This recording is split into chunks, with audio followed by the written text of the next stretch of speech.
Good evening, praise Lord. Welcome to this video. நான் சிறு வயதுலேருந்து AG சர்ச்சில் சண்டே கிளாஸ் போய் அங்கே வளர்ந்தவ.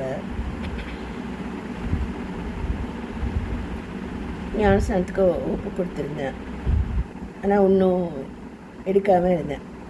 நான் சொல்கிறது 1979 ஒப்பு கொடுத்ததோடு அதோட நிறுத்தியிருந்தேன். அதுக்கப்புறமா பார்த்திங்கன்னா இந்த எங்கள் சபையில் அது மாதிரி என்னை அதிகமாக சேர்த்துக்கிட மாட்டாங்க. ஏன்னோ வர வேண்டான்ற மாதிரி சொல்லிடுவாங்க. எங்கள் கம்யூனியனில் நீங்கள் வரக்கூடாது அப்படின்னு சொல்லிடுவாங்க. ஏன்லாம் எனக்கு தெரியாது. நீங்கள் ஞானஸ்நானம் எடுக்கலை அப்படின்னு சொல்லிடுவாங்க. அப்புறம் நான் 1979 கோயம்புத்தூர் போயிருந்தேன் பாருங்க. கர்த்தர் என்னை அங்கே கொண்டு போய் சில காரியங்களை கற்றுக் கொடுத்த நிறைய வீடியோஸில் நான் சொல்லியிருக்கேன். ஸோ மறுபடி பிறந்த அனுபவம் ஒவ்வொருத்தருக்கும் வேண்டும் அப்படின்னு சொல்லி இருக்குது. ஈ must be born again. So ஒரு பார்ன் அகெயின் கிட் அப்படி இருந்தால் அது வளரணும். அதுக்குண்டான ஆவிக்குரிய ஆகாரம் கிடைக்கணும். ஸோ கர்த்தர் என்ன ரட்சித்திருப்பார். ஆனால் இதெல்லாம் கர்த்தரே அவரை செய்கிறார். ஸோ ரட்சிக்கப்படுகிறவர்களை அனுதினமும் சபையிலே கர்த்தர் சேர்த்து கொண்டு வந்தார். ஸோ செய்கிறது கர்த்தர் தான். ஸோ அதுபோல் என்னை அங்கே சபையில் சேர்த்து வந்தார் இல்லையா. ஸோ நான் 1984 வரைக்கும் ஏதோ ஒரு சுவிட்சின் பாதையில் நான் போயிட்டு இருந்தேன். 84 பார்த்திங்கன்னா பெரிய அக்னி அபிஷேகம் எனக்கு கிடைச்சது. மாம்சத்தை மேற்கொள்ளணும் அப்படி சொல்லிட்டு நான் அதிகமாக ஜெபித்தேன். பலவித அபிஷேகம் இருக்குது அப்படின்னு அங்கே கேர்ள்ஸே பேசுவாங்க. அது மாதிரி ஆனந்த தைலமாகிய அபிஷேகம், அக்னி அபிஷேகம் அப்படிலாம் இருக்குது. அப்படின்னோடனே நானும் போய் அதுக்காக தொடர்ந்து சாட்டர்டே தோறும் ஃபாஸ்ட் பண்ணி ஜெபிக்கவே எனக்கு கர்த்தர் பெரிய அபிஷேகத்தை தந்து அவிசுவாசங்களை நீக்கினார். அது அந்நிய பாஷை இல்லை அப்படி அதனால எனக்கு சந்தேகங்கள் இருந்தது. அதெல்லாம் கர்த்தர் நீக்கி சரி நான் பேசக்கூடிய டங்ஸுக்கு மீனிங் கூட எனக்கு விளங்கக்கூடிய லாங்குவேஜ் கர்த்தர் கொடுத்தார். ஸோ நான் அப்படி சின்ன ஸ்டெப்ஸாக நான் வளர்ந்து போகிறேன் இல்லையா. அங்கே இருந்த பாஸ்டர், அவங்க ஒய்ஃபும், அந்த எல்டர்ஸ் எல்லாருமே சேர்ந்து தான் இந்த முயற்சிகளை எடுத்துகிட்டு இருந்தாங்க. அவங்க ஜெபித்து எங்களுடைய சபையை கர்த்தர் வளர்க்கணும் அப்படி சொல்லி அவங்க ஜெபித்து புதன்கிழமை தோறும் பைபிள் ஸ்டடி வச்சு சாட்டர்டே தோறும் உபவாச ஜெபம் போட்டு அப்படி அவங்களுடைய முயற்சி இல்லாமல் எதுவும் நடக்காது. கர்த்தரே எல்லாத்தையும் செஞ்சிடல, அவங்க முயற்சியில் தான் நடந்தது. அது என்ன முயற்சி அப்படின்னா, ஏதோ ஒரு பர்த்டே, ஏதோ ஒரு ஃபங்க்ஷன் அப்படின்னா எங்கள் எல்லோரையும் அவங்க கூப்பிடுவாங்க.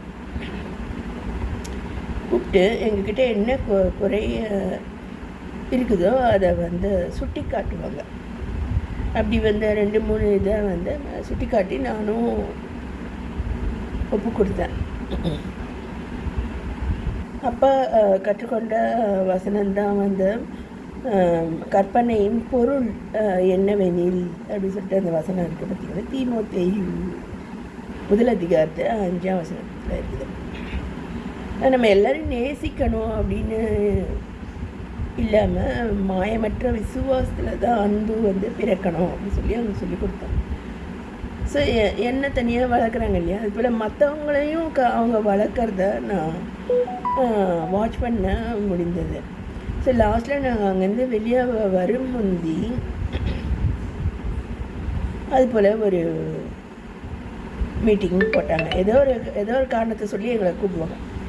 அப்படி இன்னொருத்தருடைய மிஸ்டேக்கை அவங்க எப்படி பாயிண்ட் அவுட் பண்ணுறாங்க அப்படின்னு நான் அங்கே பார்த்தேன்.